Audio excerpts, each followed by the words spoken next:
Es interesante el tema de la corrupción porque normalmente cuando hablamos de corrupción esto se asocia por lo general con una práctica ilegal. Sin embargo, puede haber prácticas legales que son corruptas. En general la corrupción puede entenderse como aquella práctica que busca el beneficio particular en detrimento del bien común. Cuando usted tiene en un negocio una rentabilidad infinita, pues lo más fácil es capturar al Estado. Un senador, ex senador del Valle del Cauca, que está ahora en la cárcel, entiendo, le preguntaron a usted por qué no se metió a la droga. Pues, ¿para qué me meto a la droga si yo tengo capturado al Estado? Los legisladores pueden proponer leyes que les permitan a ellos obtener beneficios particulares en detrimento de la sociedad. Eso es una práctica corrupta.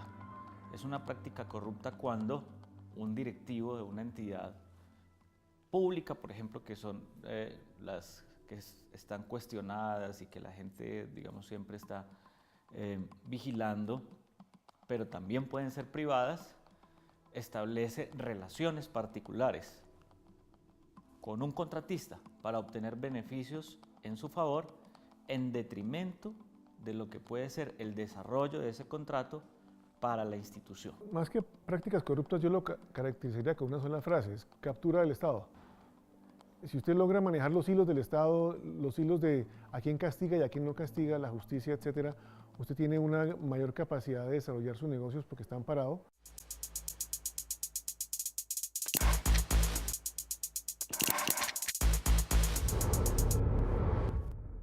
El principio de imparcialidad lo que busca es que en la asignación de contratos, en general en la contratación pública o privada, la asignación de los contratos, la escogencia de los proveedores, de los contratistas en particular que van a desarrollar una obra o van a prestar un servicio, se haga con base en criterios técnicos, sin ningún sesgo. Se presenta el sesgo cuando el contratante tiene un interés particular en que ese contrato se le asigne a una firma o persona. Pone básicamente a la contraparte dos condiciones muy sencillas. Una, que no le vaya peor dentro del contrato que fuera del contrato. O sea, eso se llama nacionalidad individual. Y la otra, si uno quiere que el tipo se comporte bien, es compatibilidad con los incentivos. Yo quiero ponerle al contrato una serie de premios o de castigos tales que el tipo, mi contraparte, haga el mejor esfuerzo para mí, yo que lo contrato. Entonces tengo que ser capaz de, y ese es el arte y la dificultad, de que el tipo le vaya por lo menos igual conmigo que como le iría en la realidad en otro tipo, en una alternativa diferente. Y segundo, que el incentivo, que el diseño del contrato incluya la posibilidad de que él haga su mejor esfuerzo y revele la información, etcétera, para beneficio mutuo y preferencialmente del contratista y también de él. Requisitos para el contrato como son el objeto lícito, el consentimiento, la capacidad y la causa lícitas. Uno entendería que quienes están al frente de la administración realizando ese tipo de procedimientos contractuales lo hagan dentro de las normas éticas que manda la legalidad. Es indudable que tenemos un estatuto anticorrupción, declaración interamericana de lucha contra la corrupción, convenio de la Organización de Naciones Unidas desde ya hace muchos años contra la corrupción, y uno lo que ve es que hay una explosión normativa que no se cumple.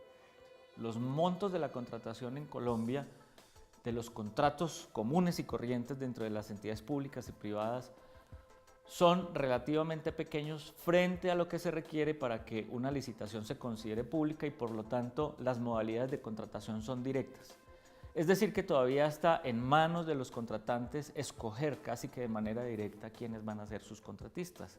Y esta falta de transparencia es lo que puede generar a su vez un sesgo, porque hay un incentivo, es el hecho de no tener que revelar información lo que genera el incentivo a obtener un beneficio particular de esa contratación.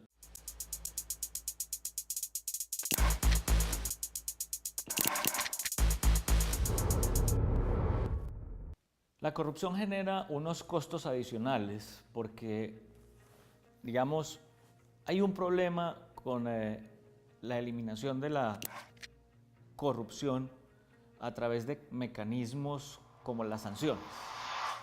Es decir, nosotros sabemos que, por ejemplo, en la obra pública, la gente del común menciona que dentro de los contratos hay que tener una disponibilidad presupuestal para poder que se le asigne a uno el contrato para lo que muchos contratistas llaman una comisión de éxito. Los contratistas en general ya han incorporado esto dentro de sus costos. Al incorporar esto dentro de sus costos, por supuesto, eso genera que las obras tengan un costo adicional.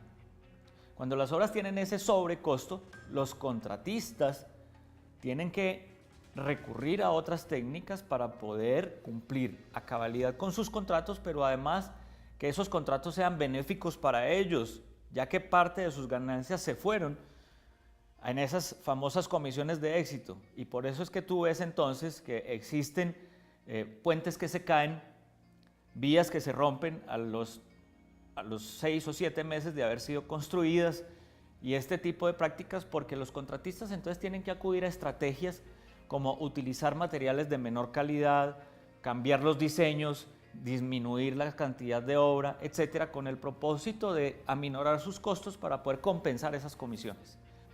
Hay contratos que se cumplen porque los incentivos están alineados y automáticamente funcionan. Cuando China se abrió a los mercados hace unas 3 décadas, no existía lo que se llamaba Rule of Law en China. Yo creo que ni siquiera la palabra debe existir en el lenguaje mandarín. Entonces, ¿cómo hacían los inversionistas extranjeros cuando no existe el concepto de Rule of Law? Pues se alineaban con los burócratas del Partido Comunista y mediante una relación que puede incluir un componente de corrupción, posiblemente, ambos van en la misma dirección. No le conviene al burócrata del partido expropiar a la compañía porque sus ganancias dependen de la habilidad de la compañía. Entonces, en ese sentido hay alineamiento de incentivos. Si nosotros colocamos una sanción pecuniaria, es decir, una sanción económica a los contratistas que se les compruebe que tienen prácticas corruptas, lo que va a pasar es que ellos van a endogeneizar esa multa, esa sanción, la van a incorporar dentro de su estructura de costos y las obras van a ser mucho más caras. Entonces no vamos a resolver ningún problema, sino que vamos a generar un problema adicional para la contratación. Hablemos, por ejemplo, de la contratación estatal. Cuando nosotros imponemos multas a los contratistas por corrupción, lo que vamos a generar es un problema en la contratación estatal, encareciendo aún más los precios de la contratación estatal. Y eso va en detrimento de los beneficios para la sociedad, porque estamos extrayendo el dinero de los contribuyentes para pagar cada vez más dádivas y volvemos a lo mismo, concentrar la riqueza en unos pocos que son los que reciben esos beneficios. Ciertos políticos que ustedes saben han hecho corrupciones en algunas ciudades con la contratación pública y que lo endogenizan. Entonces yo sé que me robo X plata, estoy 3 años o 4 años en la cárcel y ese es el costo que que ya tengo incorporado en mi ganancia. El tráfico de influencias es un mal perverso dentro de la contratación y en particular en la contratación estatal cuando hablamos de contratos de personal, porque el tráfico de influencias hace que las instituciones se vean sometidas a un problema muy grave en la economía, que es el problema de la selección adversa.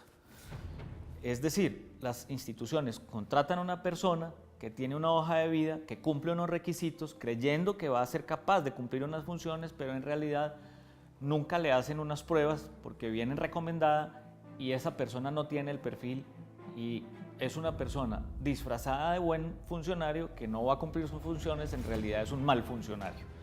Y eso genera un costo para la institución porque esa persona que no cumple sus funciones, entonces le genera a la institución un sobrecosto en términos de que ella tiene que resolver ese problema y muy seguramente va a terminar contratando un supernumerario o alguien que resuelva esa situación y cumpla las funciones que el otro deja de cumplir.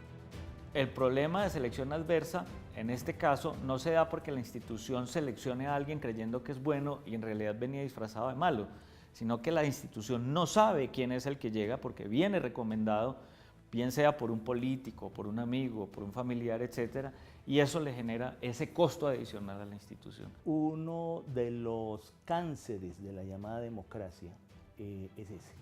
¿Por qué razón? Precisamente porque la gente confía y legitima el Estado sobre la base de una transparencia en la ejecución de los recursos. Cuando un Contralor General de la República le dice al pueblo que se pierden 52 billones con B larga de pesos por fenómenos de corrupción en Colombia, que es un fenómeno que no escapa a otros países, desde luego, pero que en Colombia es francamente vergonzoso, pues en buena parte, un porcentaje muy alto obedece a los fenómenos de la contratación corrupta en todos sus escenarios.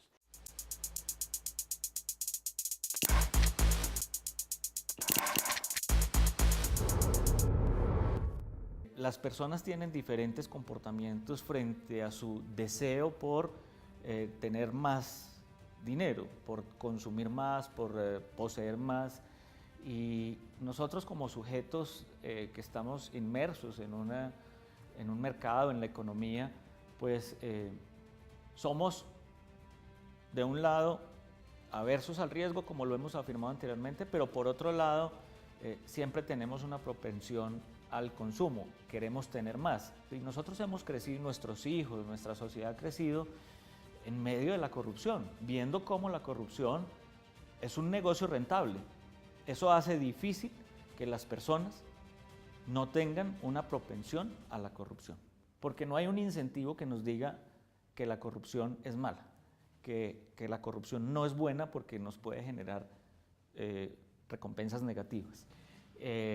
Hoy vemos entonces que tenemos un Estado que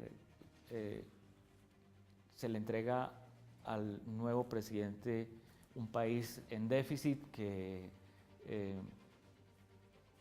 pagamos, tenemos que dedicar 1 o 2 meses de salario al año para pagar impuestos que nos van a incrementar los impuestos a los bienes de primera necesidad, etcétera, porque los consumos de la corrupción son cada vez mayores y esa extracción de rentas está haciendo que haya una gran concentración y por lo tanto nosotros tengamos que colocar cada vez más recursos a disposición del Estado para poder cumplir sus funciones sociales mínimas y básicas de atender a la ciudadanía en lo que le corresponde.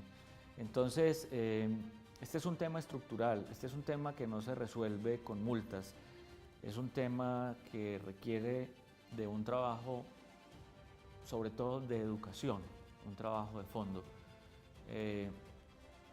Esto es muy importante porque es un trabajo que comienza desde casa. Soy corrupto cuando le digo a mi hijo, no hiciste la tarea, pero llévale este chocolate gigante a tu profesora y dile que mañana con mucho gusto le resuelves el tema o estudias para el examen, etc. Le estoy enseñando prácticas de corrupción, a no cumplir sus normas, las normas sociales, y eso genera, por supuesto, un comportamiento corrupto que va creciendo hacia el futuro.